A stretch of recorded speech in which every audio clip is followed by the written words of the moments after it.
जय श्री कृष्ण। आज हमारी चर्चा है श्याम बाबा पे, खाटू वाले श्याम बाबा, खाटू श्याम बाबा पे। पिछले वीडियो में हमने ये बताया था, पिछले वीडियो में हमारी ये चर्चा हुई थी कि कैसे श्याम बाबा की उत्पत्ति हुई, कैसे खाटू वाले श्याम बाबा बने, कौन है जो खाटू वाले श्याम बाबा है, जो खाटू श्याम बाबा के नाम से जाने जाते हैं। तो सभी को पता है कि उनके दरवाजे पे जाने के बाद कोई भी खाली हाथ नहीं लौटता, सबकी मनोकामना पूर्ण होती है। कहते हैं हारों के सहारे बाबा श्याम हमारे, हारों के सहारे बाबा श्याम हमारे, न्यारों से न्यारे बाबा श्याम हमारे, न्यारों से न्यारे बाबा श्याम हमारे। तो खाटू श्याम बाबा की उत्पत्ति की कहानी हमने सुनी थी, हमारी चर्चा में वो रहा था। अब आज हम यह जानेंगे, हमारी चर्चा इस बात पे होगी कि खाटू वाले श्याम बाबा, खाटू वाले श्याम बाबा के नाम से क्यों जाने जाते हैं, क्या कहानी है इसके पीछे। ये भी जानेंगे कि उनकी कैसे पूजा की जाती है, कैसे खुश होते हैं वो, कैसे प्रसन्न होते हैं वो, उन्हें क्या पसंद है, किस मंत्र की जाप करें उन्हें खुश करने के लिए। तो ये सारी बातें इस चर्चा में होंगी। तो सबसे पहले हम वहां पहुंचते हैं जहां भगवान श्री कृष्ण ने बर्बरीक को ये आशीर्वाद दिया, ये वरदान दिया कि आप मेरे नाम से, कलयुग में आप मेरे नाम से जाने जाएंगे और आपकी पूजा होगी, आप मेरे ही नाम से आपकी पूजा होगी। उनका नाम है, श्री कृष्ण जी का नाम है, नटवर लाल का नाम है श्याम, जो उन्हें बहुत ही प्यारा है। श्याम नाम उन्हें बहुत ही प्यारा है और यही नाम उन्होंने अपने उन शिष्य को दिया जो बर्बरीक कहलाते थे। डिटेल में जानने के लिए आप मेरी पिछली वीडियो देख सकते हैं। और अब आगे बढ़ते हैं। तो जब बर्बरीक के सर को, श्याम बाबा के सर को नदी में विसर्जित किया गया, नदी में विसर्जित करने के बाद हजारों साल बीत गए, महाभारत का युद्ध समाप्त हुआ, कौरव पांडवों का द्वापर युग समाप्त हुआ। हजारों साल के बाद जिस नदी में विसर्जित किया गया था श्याम बाबा के सर को, बर्बरीक के सर को, शीश को, वो नदी धीरे धीरे विलुप्त हो गई। नदियों में भी ये होता है कि धीरे धीरे वो विलुप्त होती हैं। जैसे सरस्वती नदी के बारे में कहा जाता है कि वो नदी भी विलुप्त हो गई। प्रयागराज में गंगा जमुना सरस्वती का जो संगम है, तो वहाँ सरस्वती विलुप्त मानी जाती है। तो ऐसा होता है। तो रूपवती नदी जो है धीरे धीरे विलुप्त हो गई और उस जगह पे, उस स्थान पे एक हरा भरा मैदान हो गया। नदी विलुप्त हुई और वो हरा भरा मैदान हो गया। काफी समय के बाद, हजारों साल बीतने के बाद, एक दिन की ये बात है जो कि लिखा हुआ है पुस्तकों में, जो है ग्रंथों में जो है, उसके अनुसार, हिंदू मान्यता के अनुसार, एक ग्वाला गुजर रहा था उस हरे भरे वन से। वहां एक पीपल का पेड़ था।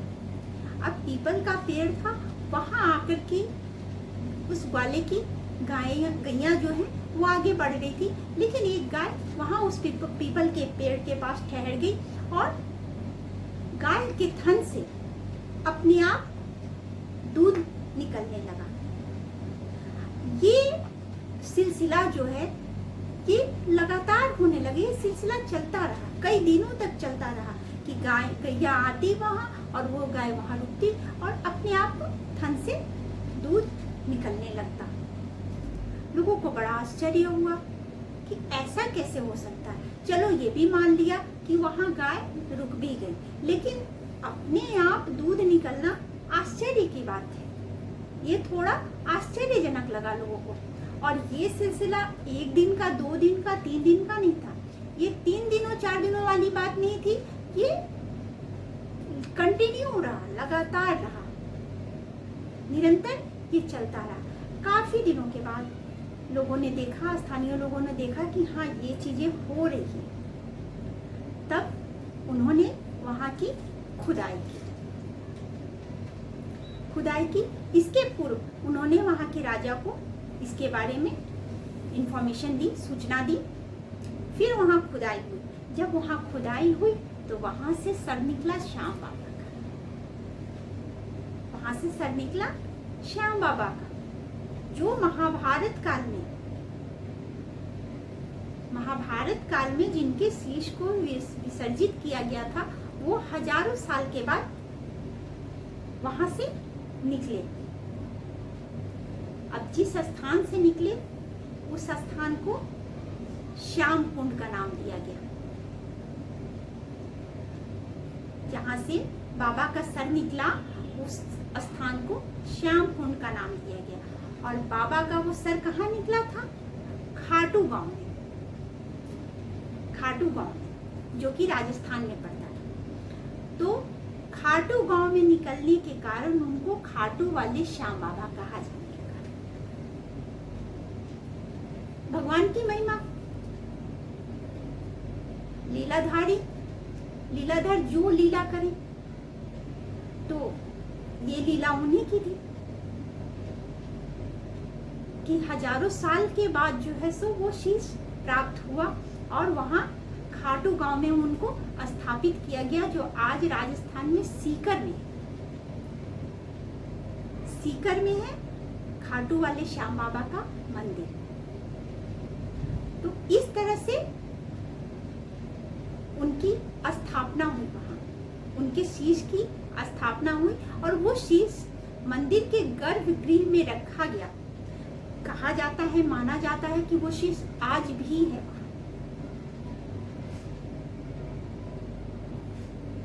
इस तरह ये प्रसंग आगे बढ़ता है, लोग उस चीज की पूजा करने लगते हैं और फिर उनकी महिमा, श्याम बाबा की महिमा, ऐसा होता है, ऐसे चमत्कार कि जो भी उनके द्वार आता कोई भी खाली हाथ नहीं लौटता। सबकी कठिनाइयों को दूर करते, सबके दुख दूर करते। रोते हुए लोग आते, हंसते हुए जाते।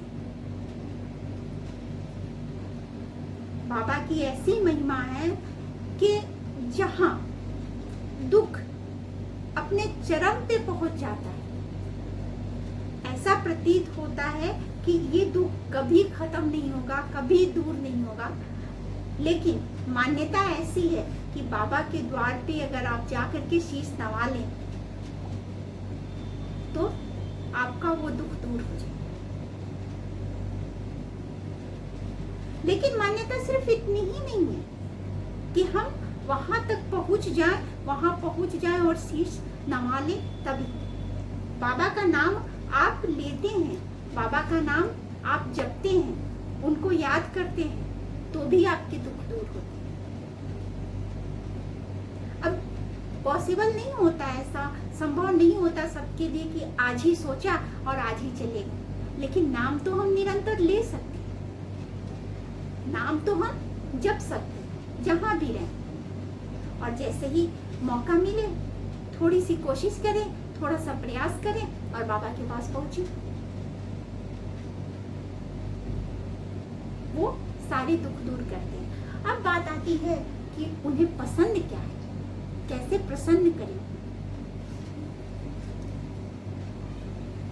भगवान में, प्रभु में सबसे अच्छी बात कह लें, सरल बात कह लें, जो भी मान ले आप, ये होती है कि वो प्रसन्न हो जाते हैं भाव से। उन्हें बहुत कुछ नहीं चाहिए होता है, उन्हें भाव चाहिए होता है। मिश्री की एक डली दे दें, चीनी भोग लगा दें, जो भी आपके पास है, मेवा मिठाई लगा दें, जो भी लगा दें, लेकिन साथ में भाव। तो हमारे श्याम बाबा को सबसे ज्यादा क्या पसंद है? कच्चा दूध। जैसा कि प्रारंभ में बात हुई, जैसे प्रारंभ में चर्चा हुई कि एक गैया जो वहां आकर के खड़ी होती और दूध निकलने लगता तो वो श्याम बाबा के पास पहुंचता था। वैसे भी हमारे मुरली मनोहर जो है वो गैयों के कच्चे दूध पीते रहे हैं शुरू से, और श्याम बाबा जो है उन्हीं के प्रतिरूप हो, क्योंकि भगवान ने उन्हें अपने ही प्रतिरूप के रूप में कलयुग में रहने का वरदान दिया। तो कृष्ण के तो गुण आने ही है ना। तो हमारे श्याम बाबा को कच्चा दूध बहुत पसंद है, और कच्चा दूध चढ़ाने से वो अत्यंत प्रसन्न होते हैं। इसलिए भोग जो उनका लगता है, तो भोग में जो भी मेवा मिठाइयाँ जो भी चीजें लगे, लेकिन साथ में कच्चा दूध होता है, और उस कच्चे दूध का प्रसाद सब में वितरित किया जाता है। तो आप जब भी पूजा करें, श्याम बाबा को कच्चा दूध चढ़ाएं, कच्चा दूध का भोग लगाएं, उनकी आरती उतारें। श्याम बाबा को प्रसन्न करने के लिए एक मंत्र है, उस मंत्र का जाप करें, उनका भजन करें, उनका कीर्तन करें, उनका नाम लें। खुश होते हैं वो, प्रसन्न होते हैं वो, किसी को निराश नहीं करते हैं,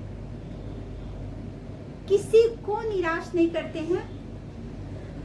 आप में से कई लोग होंगे जो श्याम बाबा के दरबार में गए होंगे, आपके दुख दूर हुए होंगे।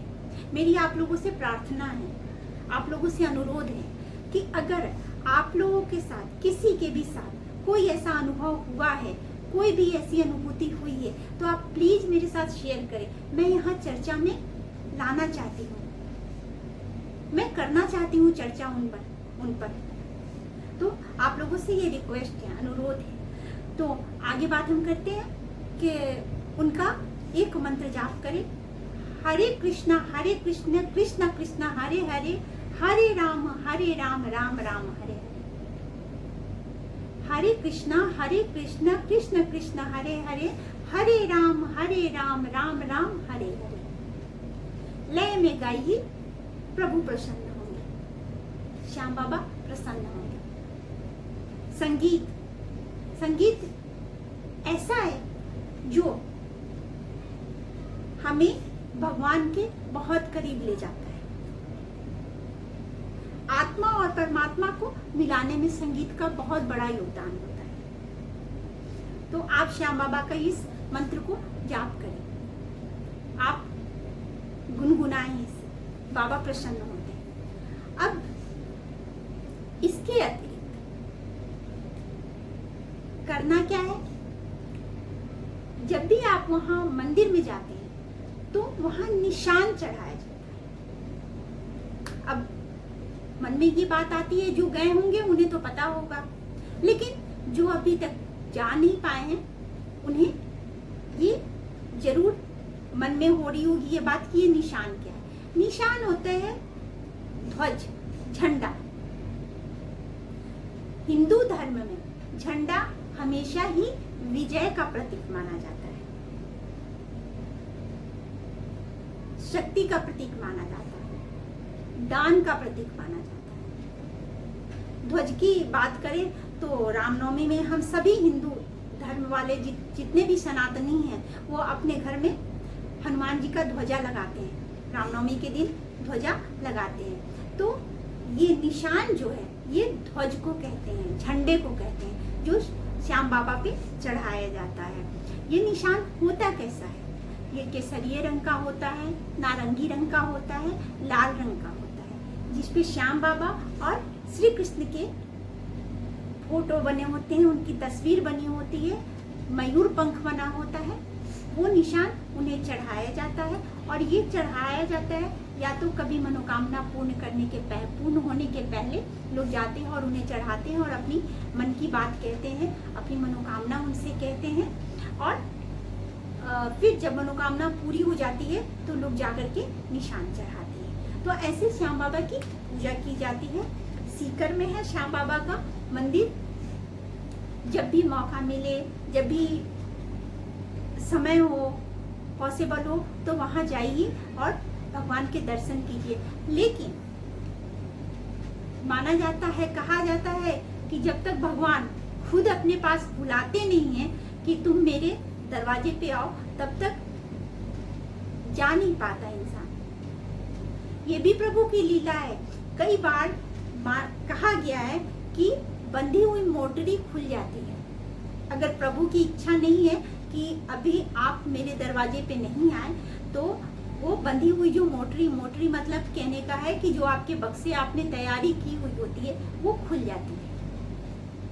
लेकिन फिर भी अगर भगवान ने बुलाया है तो जाना है, और अगर हम नहीं जा पा रहे हैं तो निरंतर उनका जाप कीजिए, उनका नाम लीजिए। हरे कृष्ण कृष्ण कृष्ण हरे हरे, हरे राम राम राम हरे हरे का जाप कीजिए। उन्हें घर में भी उनको प्रसाद चढ़ाइए कच्चे दूध का, उनकी पूजा कीजिए, उनका भजन कीजिए, उनका नाम लीजिए, और देखिए कैसे आपके सारे दुख दूर होते हैं। कहा ही गया है कि हारों के सहारे बाबा श्याम हमारे, हारों के सहारे हैं। जो हर जगह हार जाता है वो श्याम बाबा के दरवाजे पे चला जाता है। जो हर जगह हार जाता है श्याम बाबा उसको जिता देते हैं। ये खाटू वाले श्याम बाबा, उनकी महिमा अपरंपार है। जितनी भी चर्चा में जितनी भी लोगों से बातें हुई, उन्होंने इनकी बातें की, इनके महिमा की बातें की। जो एक बार इनके दरवाजे पे जाता है वो बार बार जाता है।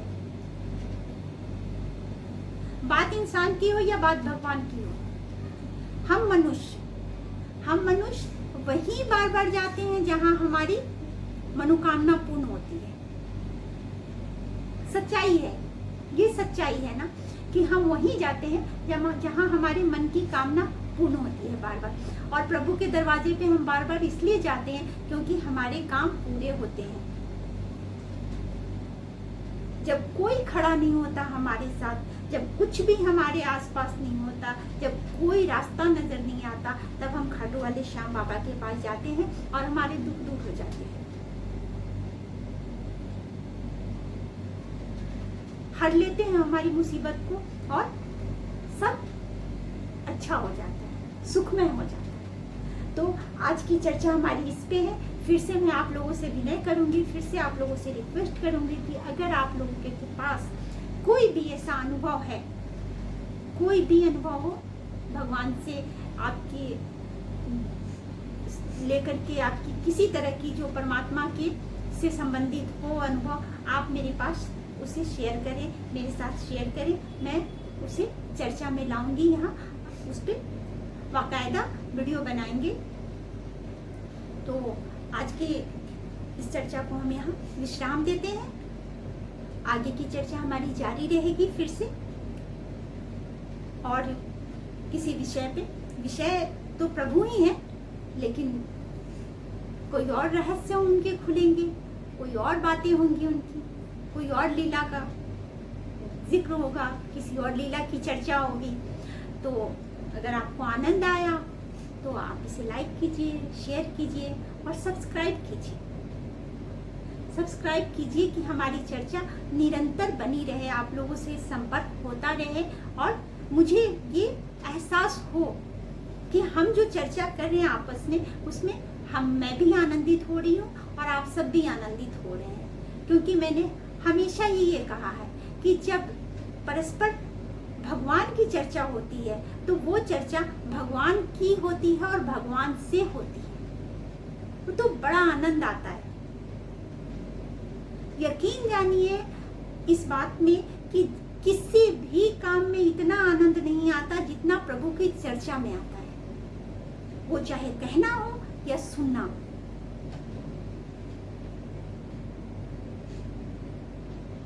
आप दुनिया के हर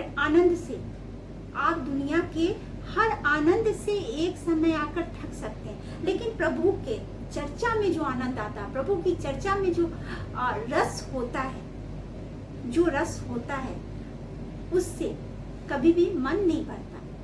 तो प्लीज आप लोग सब्सक्राइब कीजिए कि हमारी चर्चा बनी रहे और स्वस्थ रहिए, खुश रहिए। अब वाले श्याम बाबा आपकी हर मनोकामना पूर्ण करें। जय श्री कृष्ण।